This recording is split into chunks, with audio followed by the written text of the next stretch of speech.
حافظ عثمان طاہر جپا صاحب ہمارے ساتھ ان کانورسیشن ہوں گے اور ان سے ہم جانیں گے تیسرے سپارے کے حوالے سے جو ہمیں نیکی، صبر اور تقوی کی طرف مائل کرتا ہے، اور ماہ رمضان کا یہ مہینہ بھی ہمیں یہی سکھاتا ہے۔ اس کے ساتھ ساتھ میں چاہوں گا کہ تیسرے پارے میں جو ایک تاریخی واقعات بھی کچھ موجود ہیں، اس میں سے بھی جپا صاحب ایک تاریخی واقعہ ہمارے ساتھ شیئر کیجیے گا۔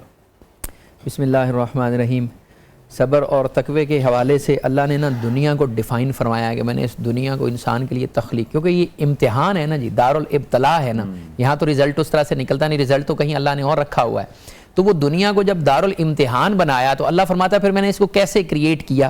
اللہ فرماتا ہے زُیّنَ لِلنَّاسِ حُبُّ الشَّہَوَاتِ، ہم نے دنیا کو بڑا ہی انسان کے لیے اٹریکٹیو پیدا فرمایا، ہم نے بڑا مزین کر دیا ہے اس کو۔ زُیّنَ لِلنَّاسِ حُبُّ الشَّہَوَاتِ مِنَ النِّسَاءِ وَالْبَنِينَ وَالْقَنَاطِيرِ الْمُقَنطَرَةِ، ہم نے انسان کو بیٹے دے کے، ان کو زوجین بنا کے ان کے لیے یہ بڑا اٹریکٹیو کر دیا ہے۔ وَالْقَنَاطِيرِ الْمُقَنطَرَةِ مِنَ الذَّهَبِ وَالْفِضَّةِ، اس کو سونے اور چاندی کے ڈھیر جب نظر آتے ہیں تو وہ دنیا کی طرف اٹریکٹ ہوتا ہے۔ وَالْخَيْلِ الْمُسَوَّمَةِ، اور وہ گھوڑے جو اس نے پالے ہوئے ہیں اپنے لیے، وَالْأَنْعَامِ، اور وہ مال مویشی جو اس نے رکھے ہوئے ہیں۔ پھر فرمایا ذَلِكَ مَتَاعُ الْحَيَاةِ الدُّنْيَا، آگاہ رہو کہ یہ پھر دنیا کی زینتیں ہی ہیں ساری، یہ مال و متاع پھر دنیا میں ہی رہ جانا ہے۔ واللہ عندہ حسن المآب، اللہ کے پاس تمہارے لیے بہت اچھا سامان ہے اگر تم اس کی طرف توجہ۔ فرمایا قل اعنبئکم بخیر من ذلک، اے میرے محبوب پاک ان سے فرما دیجئے میں تمہیں اس دنیا سے اچھی چیز نہ بتاؤں۔ قل اعنبئکم بخیر من ذلکم للذین اتقوا عند ربہم، وہ لوگ جنہوں نے تقوی کیا، آپ نے تقوی کی بات کی نا، جنہوں نے تقوی کیا، عند ربہم، اور رب کے پاس کیا ہے ان کے لیے، جنات تجری من تحت الانہار، اب اللہ کے پاس ان کے لیے وہ جنتیں ہیں جن کے نیچے نہریں بہتی ہوں گی۔ ہم نے گھروں میں انٹری کے اوپر وہ تھوڑا سا شیشہ لگا کے نیچے سے پانی گزر رہا ہوتا ہے، کچھ لوگوں نے فساد بنائے ہوتے اس طرح کے، وہ چھوٹا سا آپ کو چھوٹا سا پانی جہاں سے نیچے سے گزر رہا ہوتا ہے اوپر شیشے سے، یا عام طور پہ جب ریسیپشنز ہوتی ہیں تو اس کے اوپر وہ بنایا ہوتا ہے، کتنا پیارا لگتا ہے۔ اللہ فرماتا ہے ایسی جنتیں ہیں، ایسے باغ ہیں جن کے نیچے پانی بہ رہا ہوگا، وہ انسان کا مسکن جو تقوی فرمایا کرتا ہے نا، اس کے لیے میں نے یہ والے باغات وہاں تیار کر، بس انسان سوچ ہی سکتا ہے۔ حضرت عبداللہ بن عباس رضی اللہ عنہ فرمایا کرتے تھے اللہ کی قسم ہے جنت کی کوئی ایک چیز بھی یہاں دنیا میں نہیں ہے، یہ صرف اللہ نے سمجھانے کے لیے ہمیں بتایا کہ میں نے تمہارے لیے وہاں انگور پیدا کر رکھے ہیں، وہاں کھجورے ہیں، وہاں انجیر ہے، یہ صرف سمجھانے والی بات ہے۔ جنت کی فرمایا کوئی چیز اللہ نے یہاں نہیں پیدا فرمائی۔ پھر آگے فرمایا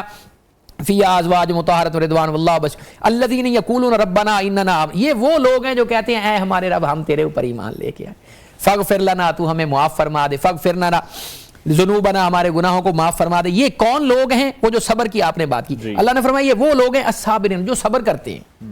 پھر فرمایا والصادقین، یہ سچے لوگ ہیں جو سچ بولتے ہیں، والقانتین، اور یہ فرما بردار ہیں، یہ رب کی فرما برداری میں زندگی گزارتے ہیں، جو حدود و قیود اس نے متعین فرمائی ان سے باہر نہیں جاتے۔ اللہ نے دوسری جگہ فرمایا تلک حدود اللہ ہے، یہ اللہ کی حدیں ہیں، اس کو کراس نہیں کرتے۔ فرمایا والمنفقین، یہ اللہ کے راستے میں خرچ کرنے والے لوگ ہیں، تقوی صبر سر، والمستغفرین، اور یہ مغفرت طلب کرنے والے ہیں اپنے رب سے، کب؟ بالاسحار، سحری کی آخری گھڑیوں میں، سحری میں اللہ سے۔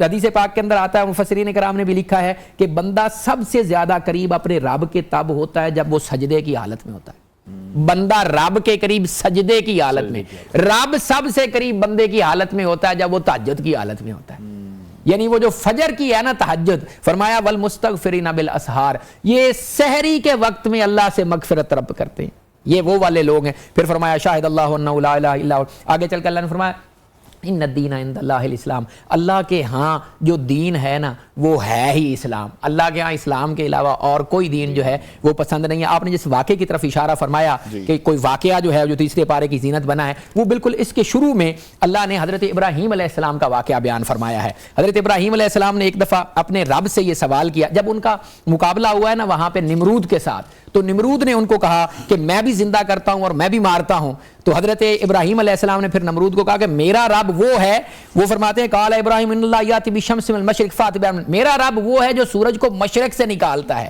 اگر تو ہے نا تو پھر سورج کو تو مغرب سے نکال کے دکھا۔ ٹھیک ہے، تو وہ پھر اس بات کے اوپر اللہ فرماتا ہے فبہت الذی کفر، وہ جو کافر تھا نا وہ بالکل مبہوت ہو کے رہ گیا۔ میں اب اس کا جواب، کیونکہ جب حضرت ابراہیم نے یہ والی دلیل دی تھی نا کہ میرا رب وہ ہے جو یحیی و یمیت، جو زندہ بھی کرتا ہے مارتا بھی ہے، اس نے جیل سے ایک شخص کو بلایا جس کو پھانسی ہونی تھی، اس کو آزاد کر دیا تھا، اور جو دوسرا شخص تھا اس کو قید کروا دیا۔ تو یہ ایک واقعہ تھا جو چھوٹا سا میں آپ کی خدمت رکھا۔ بہت خوبصورت، بہت شکریہ جپا صاحب ہمارے ساتھ یہ تمام چیزیں شیئر کرنے کے لیے۔